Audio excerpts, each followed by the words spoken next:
look at EU. As with Greymane falling down, She and Tychus have been rising up. At least it happened today. We'll see if that continues. We'll see if we get a Lunara this game. As we head into the draft for Game 2, currently Team Freedom leading the charge in this best of 5, 1-0. Things there just kind of slipped out of the hands for Simplicity. We'll see if they can pull it back together here. Going with a Genji ban.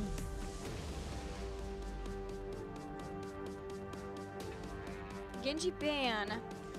Team Freedom, haha, they are not having the Malfurion Tracer from Simplicity. It worked out very well for Simplicity last weekend.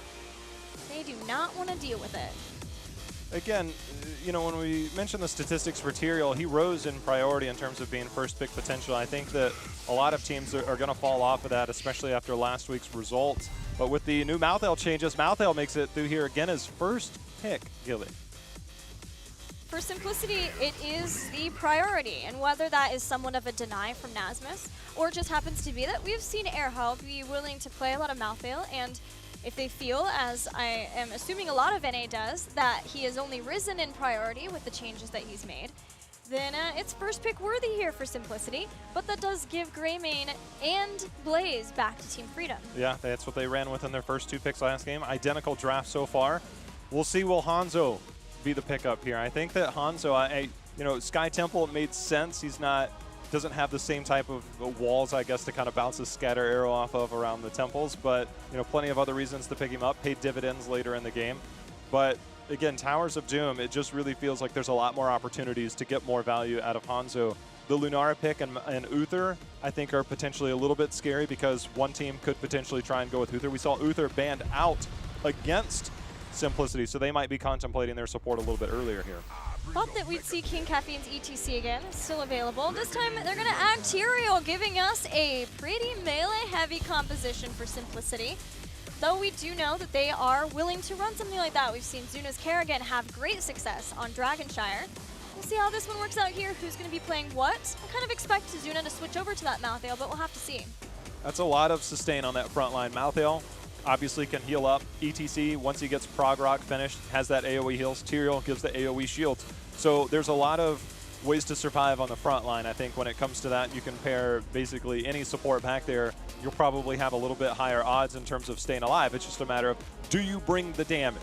Can you really get in there and get the damage done? That's going to be the hardest part when you have these compositions. Malthael, slow damage. Tyrael, he's okay on the front line, does good, but you have to have a big person, a big enabler on the backside. And that's why when we've seen this style, we've seen teams kind of, they go more mage style, and that worries me, right? Lunara, Cassia, we've seen hovered here.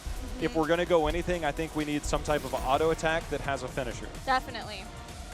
And that's why we're seeing the Lunara ban for Team Freedom against Simplicity. Something that can have a ton of impact once you get Splintered Sphere, maybe Thornwood Vine, which is what we've seen a little bit more of in NA, but that gives lots of opportunities between the Malthael, between the Tyrael to chase down whatever targets they want and get those kills. And also for Towers of Doom, we've seen Lunara have so much success over those solo altar phases because it's just, you're gonna have a drawn out fight. And Team Freedom, if they don't want to deal with that, Lunara is a great choice to ban away from Simplicity here.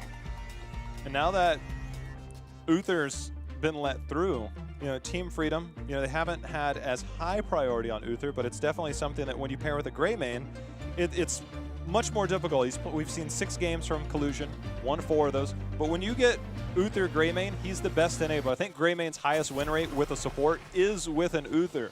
So I think Karazim and Lucio are higher priority for Collusion as an individual, but you got to think that Uther might make it through here. Will Team Freedom play Greymane Hanzo again? Because it is up. Simplicity bans Abathur, so no double Greymane shenanigans, attacking whatever happens to be the hosty hero of choice in the back line. Yeah, we've already known Abathur, multiple players on Team Freedom. Normally Nasmus in this circumstance, but not there. Tychus, and we do get the Uther. Lunara ban makes even more sense there, wanting to have Uther for that enabling of Greymane. But the change up here is having Tychus, very safe, strong, especially once he goes into Odin pick.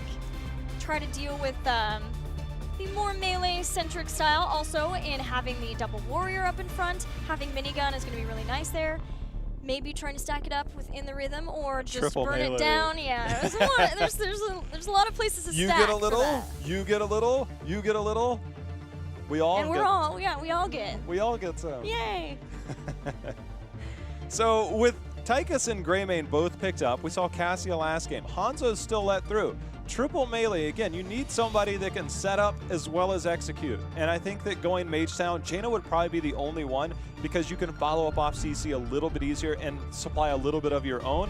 But I don't know. I said that I don't like Mage Style. I want to see what their direction is going to be.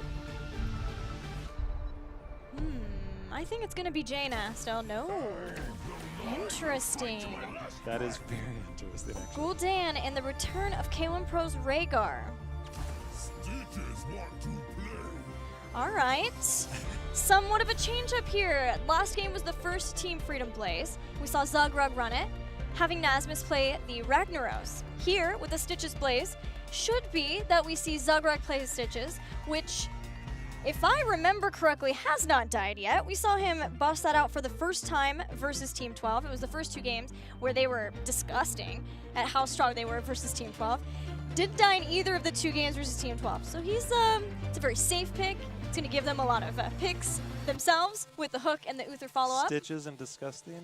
Yeah. I guess they go hand in hand. Multiple ways. Hook It was in hand. disgusting. Yeah. You know, this is a very interesting style when you see the fact that you've got triple melee on one side, Stitches on the other. Stitches can control that front line. There's a lot of value he can get. If he opts to go maybe potentially into Fleabag, we'll see some potential slam build as well coming in. But I think that getting the hook into the Uther stun, into some potential follow-up could be strong for them. Titan Grenade at 16 for Tychus. It allows you to stay back. The only problem is when you look at Malthael, Tychus, ETC, they all have ways to engage. And the best way to deal with a Stitches hook is to hard engage on that. And I think they have a lot of tools on the side of Simplicity to deal with that. Well, for that reason, we might see Zugrug switch over and play a Putrid Bile instead of a Gorge-style strategy. But you also have the Bunker from Blaze, who's going to help a lot. Also, all of the slows. Blaze really does do a great job of helping with that disengage. So it might be that they're able to sort of drop down those zoning effects, wait things out for Simplicity for just a little bit. I would say Tormented Souls, but we had the last rights in the last game, so we have to see what he wants to pick there. But this time there is an enabling sanctification. So we'll see what, it's still Airho, what Airho wants to go into. Zuna is playing the ETC. We'll see how aggressive he gets on this one. And you mentioned Tormented Souls, and Tormented Souls was always really good against Uther because you got that big AoE damage, so it's one way to deal with the lack of those big AoE heals. Is Lutano getting aggressed on here. Lutano gets away safely, as do the rest of the members. We have our trade, and now we're going to have teams split off. You know, Echoed Corruption is going to be the same, too. Yeah, I just... Triple melee with a Gul'dan. They're going to have a lot of survivability on that front line. And Rhaegar, you're only going to get those momentary heals, but Zugrug caught out way far. But as you can see, it takes a while to bring someone down with this kind of composition. Now, there's no Malthael here. Zugrug will be able to stay alive. But in the future, it's those kinds of catches for Simplicity that have to result in a kill. They're going to have things like the Horrify at 10, that should help a lot. And maybe there is some sort of synergy to be set off of a Horrify with damage, a lot of poison damage suddenly, and then you go in for the last rites and just get the kill from that. But we'll have to see. It's sort of a new era for NA Malthaels, with last rites being more of a possibility. Both teams picking up their respective siege camps here. The Zappas are going to push this bot lane, see if any team can wrestle control. It seems like there's plenty of clear on both sides. Going to be difficult to get that structure damage in. Dodge on the hook as K1 Pro and Hosty run from each other. Hosty has very good wave clear with this Gul'dan. And K1 Pro and King Caffeine both are giving him some space so that he can clear out those Sappers for Team Freedom. Theirs are still fairly healthy as they'll try to escort them forward. Loving to see Zuna and King Caffeine be that strong, strong front line ahead of the Sappers and of Hosty. And seeing the potential frontline synergy now of Zuna and King Caffeine. We got a potential flank on the top as Blaze is looking for the Malthael who's lingering in the bush. They find him. There's a Greymane there. Urho is going to try and take this 2v1. I'm a bit surprised here. ETC's there, power slide in, Arrow still in danger. Yoda's gonna get knocked off the point. ETC nearly took the point. Arrow's coming back in maybe for more. No, Zuna's gonna back off. Now Lutano's here though, he goes around for the flank, has that minigun damage with the grenade too. Hook catches Arrow. Oh. ETC dies underneath the gate. The cocktail still can get you behind that wall as always. You know, you got a little bit of a heal in, just wasn't enough. You know, bigger range, less damage. Bigger cone, I should say, when that does explode, but enough to confirm the kill in first blood. Gets the kill, gets the gate, minions there too, as we have the first altar phase. And with ETC just now spawning, Simplicity are a man down for a few more seconds. Yoda's going to channel there in the top. Nasmus is only here to slow things down, while the rest can get into a better position over this bottom altar. It's a long road there, and there's two to the top of Simplicity trying to deal with that blaze. Zuna in position, knows he doesn't quite have the target, but the hook onto Hosty. Hosty's going to get stunned down, and they instantly dive over on him. Yoda helping to confirm that kill. The nice hook follow-up there by Team Freedom. Team coordination playing out. That'll give Team Freedom a second channel here as they set up, push the wave here for the bottom so that they can ensure and get that. Zuno is checking out the top altar channeled for Simplicity. This feels like a lot more of the norm for a Team Freedom early game. They've been able to get just a couple of picks here and there. They had that top, they got the sappers in the top, and they had the better setup for the altars because they were able to get that Zuna kill. Still plenty of time for Simplicity to get back in, and they're going to try to do that with a quick kill on Zugrug and all the body blocks in the world. And they, again, having the finisher has been the hardest part here. Zugrug takes 5 people to bring down Stitches. That is the difference between these teams. The kill is nice, Gilly, but Greymane and Blaze have been pushing the mid and top lane the entire time. That is normally the problem you see with this triple front line without the Executioner. All the King's horses and all the King's men were required to take out that Stitches. And with a level lead now, even as Simplicity get that kill for Team Freedom, they're looking to see if they can get the invasion happening now. Hosty getting chased down by the Yoda as the team tries to turn around. ETC is going to come in. There's a lot of people here for a power slide as he hits the 3-man. He hits the 3-man, but there's just not enough follow-up yet, Gilly. I mean, once Corruption is finished, you get the Echoed Corruption finish, that's good because you get double the stacks, you know, potentially coming back. So the advantage could be there in the later part of the game, but I think they're just struggling right now to find ways to confirm some of these kills. Yeah, once they get heroic abilities, it should help a lot. I'm wondering what kind of adjustments maybe we even see, like something like a Judgment. If they don't feel like they need Sanctification, they're already very tanky. It just kind of depends, I think, on Malthael. They're going to have Ancestral Healing too. But who do you Judgment, yeah, right? I mean, Odin's going to be out, very strong. You've got Cleanse too, so it's not really ideal as you look over Team Freedom side. I'm not really sure, but you would expect something to turn things around. The Corruption build is huge, the amount of damage they can put out. It's a problem of trying to make sure that you get to the late game without losing too much, though, Jayha.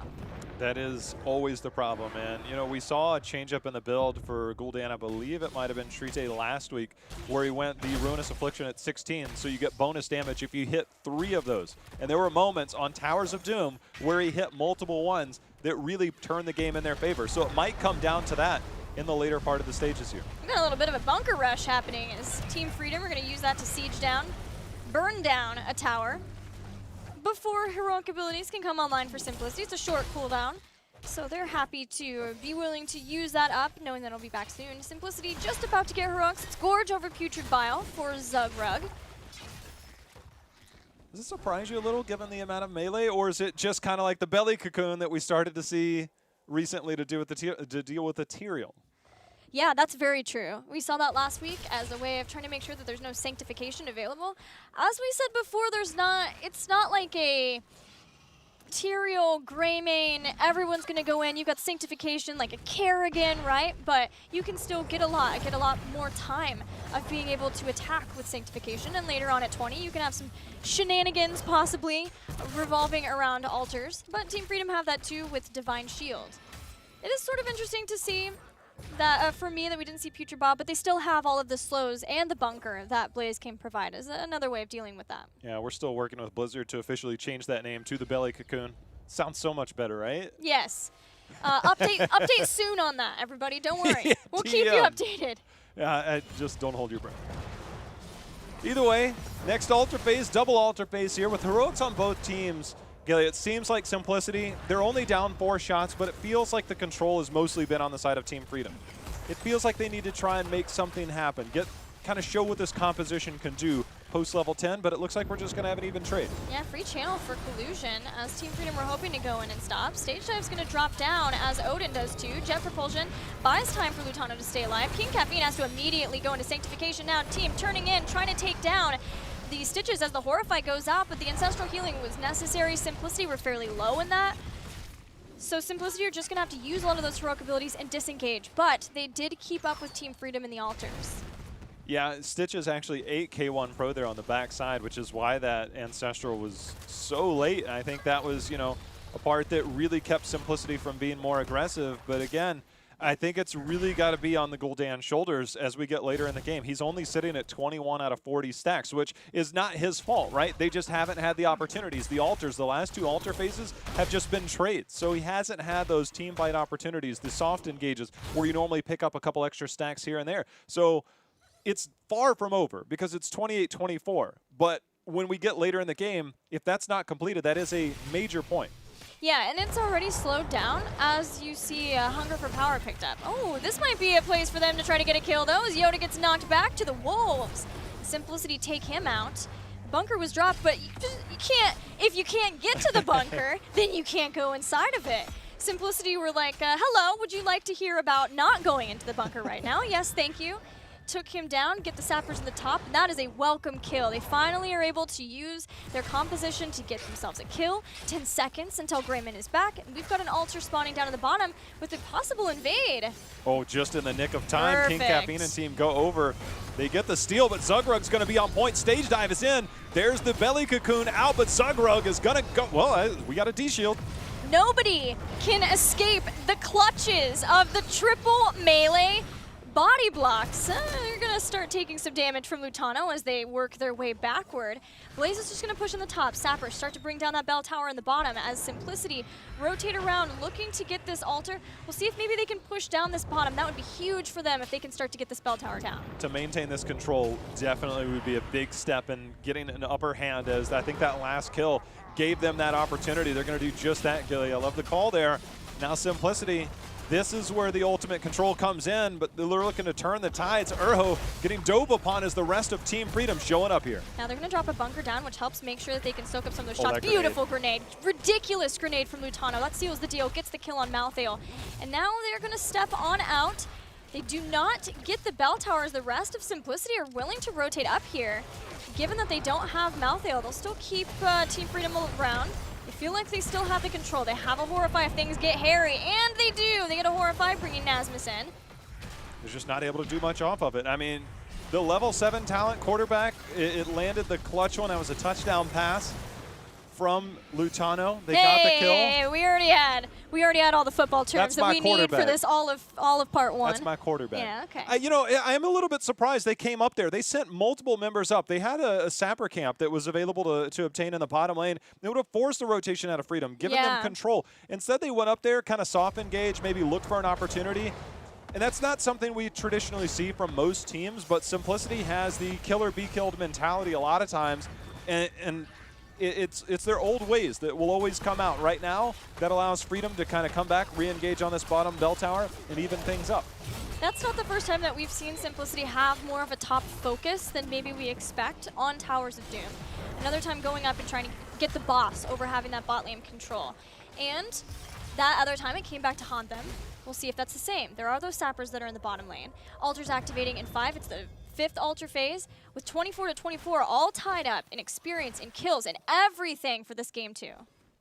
ETC, the global up top, Holy Ground, locking people out, but Odin has been popped, seeing if he can get in range. He does get in range for the interrupt. Hosty landing some damage there. They're going to have to wait out the Odin before they can do anything. The hook just misses. Neither team at 16, but they are close. Hosty pushing forward, trying to get some more damage in, but the flanking of Lutano is forcing the members of Simplicity back. Now they wanted to keep their eyes on Zugrug, but that was perilous considering the fact that if there is a Gorge, it depends who's inside that. Last time with the Gorge, Simplicity were more than happy to engage on top of that. Remember, there's a stage dive to try to slow him down from that. There's Holy Grounds now too. There goes the hook. The cleanse just a little bit too late to save him. They're gonna use Horrify. Cleanse now on the other side now for Zugrug. Stage dive goes forward as Simplicity strikes. Simplicity strikes. Last rites was thwarted by the Divine Shield, and now all of a sudden Zuna is caught out very far forward, but Simplicity on the backside has snuck in the altar channel and have now grabbed themselves a lead. Zuna walks away, and Simplicity in control. That was pretty amazing recovery for Simplicity, considering that Team Freedom, they're adjusting. They are adapting to Simplicity's game plan, which is after the Gorge comes in, jumping in with the melee. They had a Horrify to try to stop him, push him back to the team. No, they stopped that with a Cleanse. Then they had the Divine Shield. Now Yoda is in danger. Zuna and Arrow would love to chase this further, but they're going to take a lot. There's the Cursed Bullet.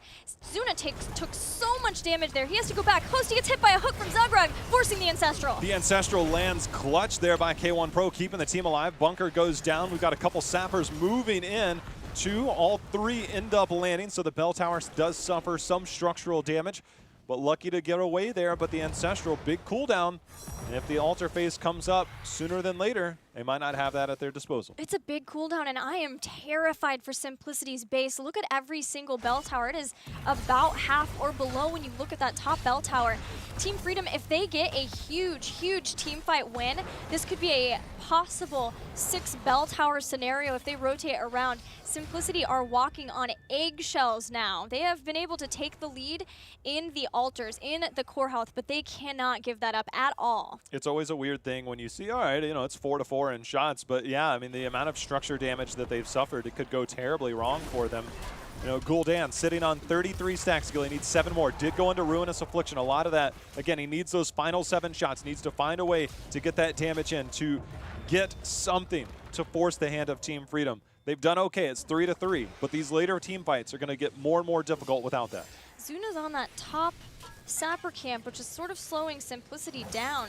They have no basis at all in that bottom lane because it's been pushed so far out. Finally, Zuna gets those. As Simplicity, the melee, they step a little bit further forward. They're abandoning that bottom bell tower. If Team Freedom gets wind of this, they're sort of trying to push that down, and they've got Simplicity completely zoned from that. Now ETC is just going to go in with the sappers in the top, try to even this out as they give up that bottom. Yeah, they've done a really good job using the Tyrael. The Malthael's flanking as well, can always have the interrupt, and that's the hardest part. Team Freedom, they don't have the heavy engage. Blaze is kind of it, but they're mostly reliant on hooks, and so far, we've seen multiple hooks miss, and that's been the hardest part for Freedom to get that. But Lutano going in, taking out about half the health bar of Urho there. Yeah, that slam kept him into position for more damage. Now the Cursed Bullet, as the Jet Propulsion was in, Sanctification's used. Zuna goes in the back line for the stage dive, immediately eaten by Zugrug. We'll see if he can survive because he is on his own. But the rest of Team Freedom, they're way more focused on this 4-man of Simplicity, and Zuna's staying alive. He's coming back around. Nasmus is low as King Caffeine jumps back in, but the Divine Shield saves Nasmus for the moment, and Tyrael goes down. Tyrael goes down. Zuna happy to be alive. Urho, he's going to be the second to fall, and just not enough as Team Freedom takes the fight. They take the altar. They also got the bottom bell tower. So let's see what more they can do with it. This might be a chance for them to kind of handcuff Simplicity to this bottom lane, use the sappers as a way to keep Simplicity from just rotating out, taking advantages in the other side of the map. Instead, Team Freedom looking like they're going to go boss here. They head for the boss, knowing that Simplicity, they do not want to allow these sappers to go in, and Simplicity are being very safe. They still have 2 people who are down, which is keeping them from even checking in on their own sappers. As you see, Stitches is hanging out around there. Now the boss has been channeled. Simplicity know that they were maybe duped, and Team Freedom were not all there trying to escort those sappers in. They'll take back the bell tower, but as we talked about now, top gone, boss gone, mid being sieged down along with the bunker. And Simplicity are, at this point, just playing Ring Around the Rosie. They are, but they're not far off. That bottom lane, the bell tower on the side of Freedom, isn't necessarily the most healthy, and the sappers could potentially even this out a little bit, but with Greymane in the top lane, he should maintain and get that top bell tower. He'll have to back out. I don't know if he can complete this before the minions go there. But that's all but a foregone conclusion at this point. But the rest of Simplicity, it looks like they're just going to try and recapture as many as they can. 20 way closer for Team Freedom, though, as this altar spawning in 20 seconds. Team Freedom are going to step on forward to try to reclaim this bottom lane as they see Simplicity up at the top. Hosty's here, but with the bunker, and just Gul'dan here. Simplicity are starting to rotate down, but it's far too late. They keep ETC in the top. They still don't have 20. That bell tower helped a lot with experience. Simplicity moving in. Stage dive goes down. Zuna gets stopped for the moment from a grenade. Can they get Lutano here? He's going, but the Gorge is here. He cannot really get away. Hungry, He's got hungry hungry Stitches with the Horrify. Instantly the Cleanse. King Caffeine and team on the side of Simplicity are okay for now. They don't have 20 though. They need to try and get 20. It looks like Blaze splitting off to try and channel the altar. We'll see if Simplicity wants to try and interrupt this. Yeah, that's the hard part when you have so many melees, is you are more reliant on kind of getting your hands dirty in the fights with those melees to get in. Nasmus going to go right back in with the second jet propulsion. Zugrug in the back just eating a ton of poison damage as he walks on out. Now Simplicity might have found their mark. They have found a Yoda. The last rites bringing him down. It brought him down. 2 members in the bunker. They're trying to walk away. Hosty's been fired up though with that Ruinous Affliction. He finished the Echoed Corruption. Now he's starting to ramp up that damage. That's what forced Zugrug off that you called out there. That turned the tables in those fights. Yoda very hard on that backside, and the survivability of Simplicity showing off in that fight, but Hosty finally getting that damage, and now Simplicity taking back control of this bottom lane. So we're looking at 12 versus 12. Simplicity have made it to their late game. They have no one can stop death on their mouth there. They have way more survivability in ETC, in Rhaegar, and even in Tyrael. And then they have Haunt, and of course, as you said, finishing the stacks of Echoed Corruption with Ruinous Affliction is a ginormous spike for Gul'dan. They have made it to their point. There's good spikes for Team Freedom though too, especially when you're talking about Redemption and the big red button. We saw Hungry Stitches come in. It sort of worked out, but Simplicity have done a great job so far of just controlling that Stitches whenever he does try to eat somebody. Yeah, there's multiple ways. We've seen the Horrify. We've got different ways of dealing with what Stitches wants to do. That's why I figured Putrid Bile maybe to control that front line, but Gorge hasn't netted them the type of kills that they wanted. It took ETC out of the previous fight before the minute he landed in stage dive, but they're not doing much off of it. Yeah, even if they get someone gorged and sort of move someone back, there's quite a lot of escape, and there's a lot of melees to jump in and stop them. You see the stage dive, you've seen the Holy Ground, and in the past that's forced things like both Cleanse and Divine Shield, which is not ideal for Team Freedom. Oh. Beautiful Cleanse. Are you kidding me right now, K1 Pro? I mean, that is potentially game-saving, what just happened there. That is potentially a game-saving cleanse that you will see at the competitive scene. One pick could easily have netted that bell tower back in control, plus 2 altars.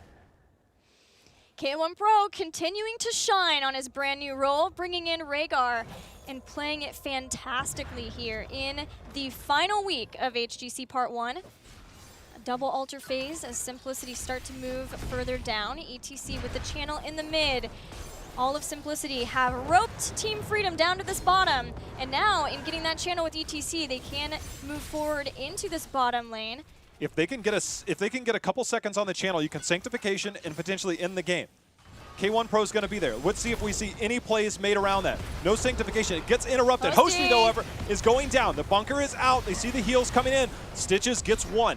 See if he gets a second. He does. He gorges 2, but it doesn't do anything yet. The bunker down, Gorge is down. Simplicity feeling really good about this. They saved Hosty without Ancestral Healing even, and now they have about brought down Zugrug. The Ancestral Healing goes out, stage dive too, as he jumps on top of all of Team Freedom. There's the Horrify. Collusion walks right into all of Simplicity as they turn around and turn their focus onto Nasmus though. He gets a 5-man stun with the jet propulsion, keeping him alive way longer than he has any business being alive with all these melees, and they even take down Tyrael. How has he lived? He finally falls. Collusion was back too. He kept him alive admirably for so long. Simplicity are living through this though, and it looks like they should be able to get a J-How. Earth and Shield keeping Hosty alive just for show on that backside. K1 Pro flexing his support muscles all game this game, Gilly. And that is all 5 members of Freedom. That is 5. Actually, that's only 4 shots. They'll go get Boston in the game. But needless to say, that bell tower. Yeah, the bell tower got over. reclaimed, so Simplicity just goes to Boston in this game here, unless Stitches just eats everybody. Can you imagine if he walks in here, everybody's clumped up, he just eats everybody, and then just takes the boss and prolongs this game? That would be one heck of a play to make. Unfortunately, they're burning this boss far too fast for that. Simplicity finishes out the game. A game where we were very concerned about the drafting. We were very concerned about that Gul'dan, what Hosty could do with it, but the control that Simplicity had all game long over that Stitches. Once Gorge came in, he was never allowed to make a Gorge play with the team. Between Horrify, between Holy Ground and all that, nice to have Holy Ground at 13 instead of 16 now. I think that helps quite a bit with that. Simplicity ties up the series, JL. This is just... I'm glad they were able to finish this game. You almost wonder, like, what if they had just finished out Sky Temple? They'd be up 2-0, and they very much probably should be at this point. But having an even series, it obviously makes for a much more exciting, longer series. And I think that, again, a late-game style composition, finishing Prog Rock, making sure that you have the shielding from Tyrael, and then obviously Hellstone and things like that. And then once the Echoed Corruption finished and Ruinous Affliction came in, that one fight around the middle altar that kind of took Zugrug down, it seemed like that gained control for Simplicity. And from then on out, I mean, they did a really good job on that cleanse from K1 Pro, making sure that Malthael doesn't die. If Malthael dies there, that's 2 free altars Right.